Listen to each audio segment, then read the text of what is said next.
Assalamualaikum warahmatullahi wabarakatuh. Yang saya hormati Ibu Elizabeth dan juga Bapak Chandra sebagai dosen pengampu mata kuliah Tata Kelola Manajemen Resiko kelas F. Di sini kami dari kelompok 4 izin untuk mempresentasikan materi tentang peran dan tanggung jawab auditor eksternal dan juga internal serta enterprise risk management. Sebelum kami masuk ke materi, izinkan kami untuk memperkenalkan anggota dari kelompok 4. Yang pertama ada Putri Azhara Ramadhani dengan EPM akhir 010. Yang kedua ada Baratani Amidharma dengan EPM akhir 039. Yang ketiga ada Sinta Widi Cahyani dengan EPM akhir 045. Terus selanjutnya ada Tantra Mahesarian dengan MPM akhir 107. Saya sendiri, Afil Aziza, dengan NPM akhir 108. Kemudian ada Rizka Luciani Ananda dengan NPM akhir 113. Untuk yang ketujuh ada Zaki Mubarok dengan NPM akhir 125. Dan yang terakhir ada Lukman Al-Hakim Fuadi dengan NPM akhir 339.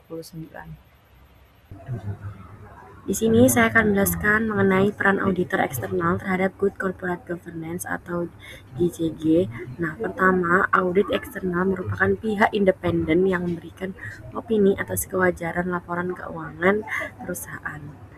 Opini ini sangat penting karena menjadi dasar kepercayaan bagi para pemangku kepentingan, seperti investor, kreditur, dan regulator. Dengan adanya auditor yang independen, prinsip GCG seperti transparansi, akuntabilitas, dan independensi dapat lebih terjaga. Nah, yang kedua, ada auditor eksternal itu bisa mengevaluasi efektivitas pengendalian internal, khususnya yang berkaitan dengan pelaporan keuangan. Nah, evaluasi ini bertujuan untuk memastikan bahwa sistem yang diterapkan perusahaan itu mampu mencegah kesalahan maupun kecurangan yang dapat menimbulkan salah saji material. Nah, selanjutnya, auditor juga melakukan risk assessment atau penilaian risiko untuk mengidentifikasi area-area yang berpotensi menimbulkan kesalahan signifikan dalam laporan keuangan. Nah, dengan proses ini, perusahaan dapat lebih memahami titik lemah dalam sistemnya dan melakukan perbaikan. Selain itu, keberadaan auditor eksternal turut meningkatkan kredibilitas laporan keuangan di mata stakeholder. Ketika laporan telah diaudit, tingkat kepercayaan publik terhadap perusahaan akan meningkat. Nah, yang terakhir, itu auditor eksternal juga berperan dalam mendorong perbaikan sistem manajemen risiko dalam kerangka tata kelola manajemen risiko atau 3MR, sehingga perusahaan dapat mengelola risiko secara lebih terstruktur dan berkelanjutan. Jadi, secara keseluruhan, auditor eksternal itu tidak hanya berfungsi sebagai pemeriksa laporan keuangan, tetapi juga sebagai pihak yang mendukung terciptanya tata kelola perusahaan yang baik. Baik, selanjutnya adalah peran auditor internal dalam Good Corporate Governance. Dalam kelompok Good Corporate Governance atau GCG, auditor internal bertindak sebagai mata dan telinga bagi Dewan Komisaris dan Komite Audit. Peran mereka melampaui sekedar kepatuhan, melainkan menjadi pilar penegak tata kelola organisasi yang sehat. Nah, peran auditor internal yang pertama adalah implementasi prinsip GCG. Auditor internal berperan aktif dalam memastikan 5 prinsip utama GCG berjalan di seluruh level organisasi. Yang pertama, transparansi, memastikan informasi yang relevan dan material diungkap secara akurat dan tepat waktu. Kemudian akuntabilitas, mengevaluasi kejelasan fungsi, pelaksanaan, dan pertanggungjawaban organ perusahaan. Kemudian prinsip yang ketiga adalah responsibilities, memastikan perusahaan mematuhi peraturan perundang-undangan dan tanggung jawab sosial. Prinsip yang keempat, yakni independensi, yaitu menjaga agar perusahaan dikelola secara profesional tanpa benturan kepentingan. Dan prinsip yang terakhir adalah fairness atau keadilan, memastikan perlindungan hak-hak pemegang saham dan pemangku kepentingan lainnya. Peran yang kedua adalah evaluasi efektivitas manajemen risiko. Nah, salah satu peran krusial auditor internal adalah penilaian apakah proses manajemen risiko perusahaan sudah memadai. Mereka membantu manajemen mengidentifikasi, menilai, dan memitigasi risiko-risiko strategis yang dapat menghambat pencapaian tujuan sebuah organisasi. Kemudian peran yang ketiga adalah penguatan sistem pengendalian internal. Nah, auditor internal melakukan pengujian secara berkala terhadap efektivitas SPI. Hal ini bertujuan untuk mencegah dan mendeteksi kecurangan atau bisa disebut fraud, kemudian menjamin reliabilitas pelaporan keuangan, dan yang terakhir adalah mendorong efisiensi dan efektivitas operasional. Kemudian, peran yang keempat adalah mitra strategis komite audit. Dalam struktur GCG, auditor internal memiliki jalur pelaporan fungsional langsung pada komite audit. Peran ini memastikan temuan-temuan penting sampai ke tingkat dewan tanpa intervensi dari seorang manajemen. Kemudian, tindak lanjut atas temuan audit dilakukan secara konsisten oleh pihak manajemen. Peran yang kelima adalah penegak budaya etika perusahaan. Auditor internal berperan dalam memantau kepatuhan terhadap kode etik perusahaan. Mereka seringkali terlibat dalam pengelolaan whistleblowing, sistem untuk melaporkan pelanggaran moral atau hukum di dalam perusahaan. Kemudian peran yang terakhir adalah pemberian assurance dan konsultasi. Assurance ini auditor artinya harus memberikan penilaian objektif atas bukti untuk memberikan opini yang independen. Sementara consulting artinya auditor memberikan saran perbaikan proses bisnis tanpa mengambil alih tanggung jawab seorang manajemen. Lalu yang selanjutnya terdapat akuntabilitas auditor eksternal. Jadi definisi dari akuntabilitas auditor eksternal sendiri adalah kewajiban auditor independen untuk mempertanggungjawabkan hasil auditnya kepada para pemangku kepentingan seperti pemegang saham, kreditur, regulator, dan juga publik. Nah, artinya auditor ini tidak hanya bekerja untuk perusahaan, tetapi juga untuk menjaga kepercayaan pihak luar terhadap laporan keuangannya. Nah, selanjutnya kita masuk ke peran-peran auditor eksternal itu sendiri. Terdapat 3. Yang pertama ada auditor itu berperan dalam mengidentifikasi risiko salah saji material. Maksudnya yaitu adanya kesalahan atau kecurangan risiko yang dapat membuat laporan keuangan itu menjadi tidak wajar. Terus yang kedua ada auditor itu menggunakan pendekatan risk-based audit, di mana auditor itu lebih berfokus pada area yang memiliki risiko yang lebih tinggi sehingga proses auditnya itu menjadi lebih efektif. Terus yang ketiga ada auditor itu juga melakukan evaluasi terhadap pengendalian internal, yaitu untuk menilai apakah sebuah sistem yang dimiliki perusahaan itu sudah mampu mencegah dan mendeteksi kesalahan atau fraud. Terus yang terakhir terdapat bentuk-bentuk dari akuntabilitas auditor eksternal. Nah, yang pertama ada opini audit, yaitu hasil akhir yang diberikan auditor atas kewajaran laporan keuangan. Terus yang kedua ada mematuhi standar profesional seperti standar dari IFAC atau International Federation of Accountants, dan di Indonesia dari Institut Akuntan Publik Indonesia atau IAPI. Yang ketiga, auditor itu harus menjaga independensi dan etika. Artinya harus tetap objektif dan tidak memiliki kepentingan dengan klien. Dan yang terakhir, ada auditor itu juga memiliki tanggung jawab hukum, sehingga jika terjadi kesalahan atau kelalaian, auditor itu dapat dikenakan sanksi. Jadi di sini saya akan membahas tentang aturan perundangan di Indonesia tentang peran dan tanggung jawab auditor eksternal dan internal. Kita mulai dari auditor eksternal. Jadi di sini ada dasar hukum utama. Yang pertama ada Undang-Undang Nomor 40 Tahun 2007 tentang Perseroan Terbatas atau UPT. Yang kedua ada Peraturan Menteri Keuangan BPMK Nomor 17 garing BMK garis 2008 tentang Jasa Akuntan Publik. Yang terakhir ada standar audit yang ditetapkan Ikatan Akuntan Indonesia atau IAPI. Untuk peran dan tanggung jawab auditor eksternal sendiri itu yang pertama ada memberikan opini independen atas kewajaran laporan keuangan sesuai standar akuntansi yang berlaku. Yang kedua ada merencanakan, melaksanakan, dan melaporkan hasil audit berdasarkan standar audit yang ditentukan. Yang terakhir adalah menilai risiko salah saji material termasuk karena kecurangan dan melaporkannya. Selanjut masuk ke auditor internal. Dasar hukum utamanya ada Peraturan Otoritas Jasa Keuangan Nomor 56/POJK titik 04 2016.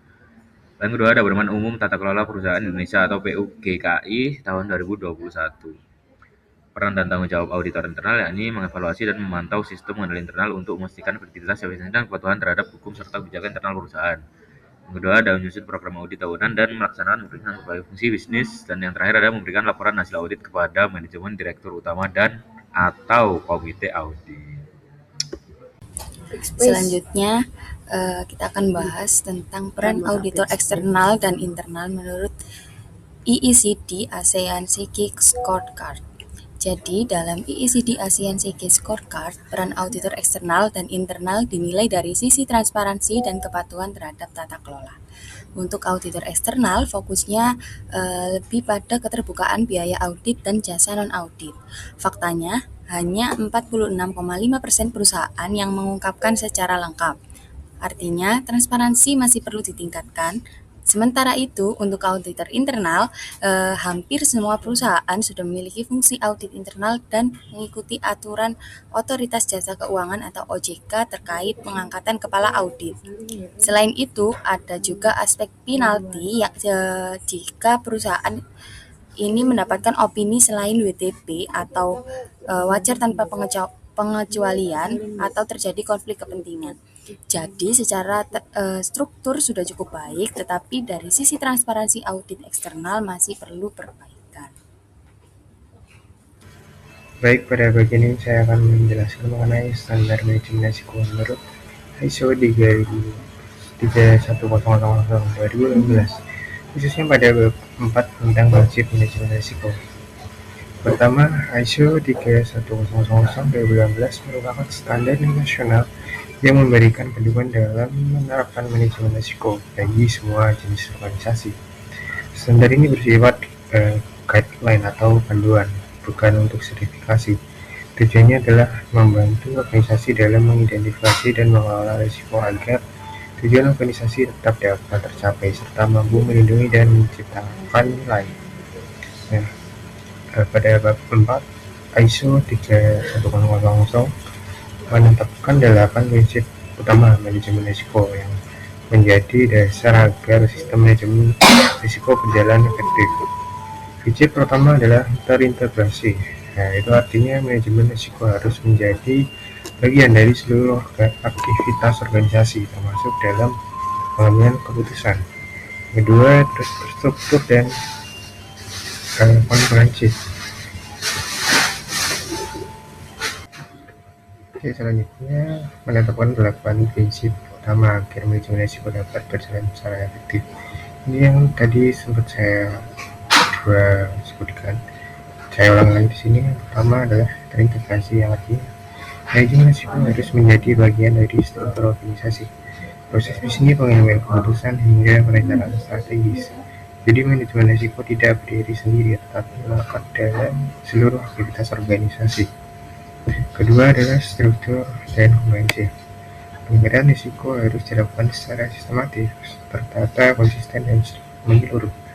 Tujuannya agar hasil analisis lebih akurat, memudahkan perbandingan dari unit serta mengurangi keputusan yang hanya berdasarkan asumsi. Ketiga adalah disesuaikan atau customize. Manajemen risiko harus menyesuaikan dengan konteks internal organisasi, lingkungan eksternal, serta tujuan dan strategi perusahaan. Setiap organisasi memiliki karakteristik yang berbeda sehingga tidak bisa menggunakan satu pendekatan yang sama. Keempat adalah inklusif. Dalam penerapannya, manajemen risiko perlu melibatkan manajemen, karyawan, serta pemangku kepentingan. Dengan melibatkan berbagai pihak, organisasi dapat memperoleh perspektif yang lebih luas dan meningkatkan kualitas identifikasi risiko.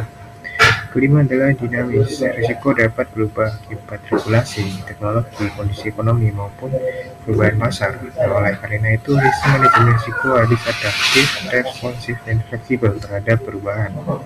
Yang keenam ada menggunakan informasi terbaik yang tersedia. Keputusan risiko harus didasarkan pada data historis, analisis tren, informasi aktual, serta pendapat ahli. Namun tetap harus mempertimbangkan adanya ketidakpastian dan keterbatasan data. Ketujuh ada memperhatikan faktor manusia dan budaya, perilaku individu, budaya organisasi, serta persepsi terhadap risiko sangat mempengaruhi aktivitas sistem manajemen risiko. Budaya serta risiko menjadi faktor penting dalam keberhasilan penerapannya. Dan yang terakhir adalah perbaikan berkelanjutan. Manajemen risiko harus dievaluasi secara berkala dan terus ditingkatkan agar tetap relevan dan efektif sesuai perkembangan organisasi. Jadi dapat disimpulkan bahwa 8 prinsip ini menjadi fondasi utama dalam penerapan manajemen risiko agar organisasi mampu mengelola risiko secara sistematis, adaptif, dan berorientasi pada penciptaan nilai. Baik, untuk selanjutnya di sini saya akan membahas tentang KOSO IRM Framework versi 2004 yang dikenal dengan model IRM Cube. Jadi, KOSO IRM sendiri itu adalah kerangka kerja manajemen resiko yang dikembangkan oleh Committee of Sponsoring Organization atau disebut dengan KOSO. Nah, tujuan dari KOSO atau framework ini itu dirancang untuk membantu organisasi mengidentifikasi resiko, menilai dampak dan kemungkinan resiko, menentukan bagaimana respon resiko tersebut, memastikan resiko dikelola untuk mencapai tujuan yang telah dibentuk atau dibuat. Nah, ciri utama dari framework ini itu adalah dia itu terstruktur dan juga terintegrasi dengan strategi, berlaku di seluruh level organisasi dan juga menghubungkan resiko dengan tujuan perusahaan. Nah, terdapat 8 komponen utama dalam model ini, dimulai dari internal environment yang mencerminkan budaya dan juga nilai dari organisasi. Kemudian ada objective setting, event identification, risk assessment, risk response, control activities, information and communication, hingga monitoring. Jadi model CUBE itu menunjukkan bahwa manajemen risiko itu harus diterapkan di seluruh unit organisasi dan dikaitkan dengan strategi, serasi, pelaporan, serta kepatuhan. Nah, untuk selanjutnya, di tahun 2017, KOSO sendiri itu memperbarui framework IRM untuk menyesuaikan dengan dinamika bisnis yang semakin kompleks. Kenapa diperbarui? Karena lingkungan bisnis yang tadi makin kompleks dan juga dinamis. Yang kedua, resiko harus terintegrasi dengan strategi dan juga kinerja. Nah, IRM itu bukan hanya pengendalian, tetapi juga penciptaan dari nilai tersebut. Jadi model Rainbow Double Helix ini adalah KOSO IRM di tahun 2017 yang dimana menggambarkan bahwa ya tadi yang sudah saya jelaskan bahwa resiko, strategi, dan juga kinerja itu harus saling terintegrasi. Setelah itu IRM sendiri itu harus tertanam dalam seluruh aktivitas organisasi atau level organisasi. Setelah itu prosesnya itu dinamis dan juga berkelanjutan. Nah, jika versi 2004 itu lebih menekankan pada struktur pengendalian risiko, di versi 2017 itu lebih menekankan integrasi antara resiko, strategi, dan juga kinerja perusahaan. Nah, terdapat 5 komponen utama dalam model baru ini, yaitu ada governance and culture, yang kedua ada strategi dan objective setting, yang ketiga ada performance, yang keempat ada review and revision, yang kelima ada information, communication, and reporting. Nah, perubahan penting dalam versi ini itu adalah pandangan bahwa risiko itu tidak hanya sesuatu yang harus dikurangi, tapi juga dapat menjadi peluang untuk menciptakan nilai bagi perusahaan. Dengan demikian, KOSO IRM 2017 itu menempatkan manajemen risiko itu sebagai bagian penting dari proses pengambilan keputusan yang strategis di dalam perusahaan. Jadi selanjutnya mengenai Enterprise Risk Management atau IRM. Nah, artinya sendiri yaitu pendekatan terstruktur dan menyeluruh untuk mengidentifikasi, menilai, mengelola, dan memantau risiko dalam suatu organisasi. IRM ini mencakup seluruh unit dan aktivitas perusahaan. Kemudian terdapat tujuan IRM sendiri. Yang pertama yaitu mengurangi kemungkinan kerugian. Yang kedua, melindungi aset perusahaan. Yang ketiga, mendukung pencapaian tujuan strategis. Yang keempat, meningkatkan kualitas pengambilan keputusan, dan yang terakhir meningkatkan kepercayaan stakeholder. Kemudian selanjutnya ada komponen utama IRM sendiri, yaitu yang pertama ada identifikasi risiko, analisis risiko, evaluasi risiko, pengendalian risiko, dan monitoring dan review. Ini adalah siklus yang berkelanjutan. Baik, Dalam enterprise risk management, terdapat beberapa jenis risiko utama yang harus diperhatikan perusahaan. Yang pertama itu risiko strategis. Nah, risiko ini berkaitan dengan keputusan dan arah strategi perusahaan. Misalnya, kesalahan dalam menentukan pasar, produk, atau kebijakan bisnis yang dapat menghambat pencapaian tujuan jangka panjang. Kemudian, yang kedua ada risiko operasional. Risiko ini muncul dari aktivitas sehari-hari perusahaan seperti kesalahan sistem, kegagalan proses, atau human error. Yang ketiga yaitu risiko keuangan. Risiko ini berkaitan dengan kondisi finansial perusahaan seperti risiko likuiditas, risiko kredit, dan risiko perubahan nilai tukar. Kemudian yang keempat ada risiko kepatuhan. Nah, risiko ini terjadi jika perusahaan tidak mematuhi peraturan atau undang-undang yang berlaku. Kemudian yang kelima yaitu risiko reputasi. Risiko ini berkaitan dengan citra perusahaan di mata publik. Jika reputasi rusak, kepercayaan stakeholder dapat menurun. Nah, semua risiko ini tidak berdiri sendiri tetapi saling berkaitan. Oleh karena itu, dalam IRM, risiko harus dikelola secara terintegrasi di seluruh organisasi. Kemudian, dalam mengelola risiko, terdapat beberapa tahap yang harus dilakukan. Pertama, identifikasi risiko, yaitu mengenali risiko apa saja yang mungkin terjadi. Kemudian yang kedua, menilai kemungkinan dan dampak risiko untuk mengetahui seberapa besar peluang terjadinya dan seberapa besar kerugian yang bisa ditimbulkan. Kemudian yang ketiga itu menentukan prioritas. Nah, dengan memfokuskan perhatian pada risiko yang paling tinggi tingkatannya. Kemudian yang keempat, itu menentukan respon risiko, yaitu memilih tindakan yang tepat untuk mengelola risiko tersebut. Kemudian yang terakhir yaitu monitoring secara berkala, karena risiko dapat berubah seiring waktu dan kondisi perusahaan. Kemudian ada respon terhadap risiko. Setelah risiko dinilai, perusahaan harus menentukan respon yang sesuai. Nah, kemudian setelah itu terdapat manfaat penerapan IRM-nya. Kemudian terdapat manfaat penerapan IRM-nya, penerapan enterprise management memberikan banyak manfaat bagi perusahaan. Yang pertama itu mengurangi kejutan finansial. Nah, dengan adanya sistem manajemen risiko yang terstruktur, perusahaan dapat mengidentifikasi risiko sejak dini sehingga dampak kerugian yang besar dapat dihindari atau diminimalisir. Kemudian yang kedua, meningkatkan stabilitas perusahaan. Karena risiko telah dipetakan dan dikelola dengan baik, perusahaan menjadi lebih siap menghadapi ketidakpastian dan perubahan lingkungan bisnis. Kemudian yang ketiga, membantu perencanaan strategis. Nah, IRM memberikan informasi mengenai potensi risiko dan peluang, sehingga manajemen dapat mengambil keputusan yang lebih tepat dan terarah. Kemudian yang keempat, ada meningkatkan tata kelola perusahaan. Nah, dengan pengelolaan risiko yang baik, perusahaan menunjukkan transparansi dan akuntabilitas kepada stakeholder sehingga meningkatkan kepercayaan kepada publik. Jadi, IRM bukan hanya untuk menghindari kerugian, tetapi juga untuk mendukung pertumbuhan dan keberlanjutan perusahaan. Baik, terima kasih atas perhatiannya. Semoga materi yang kita sampaikan dapat menambah wawasan dan juga bermanfaat bagi kalian. Mohon maaf jika ada salah kata maupun perbuatan. Wassalamualaikum warahmatullahi wabarakatuh.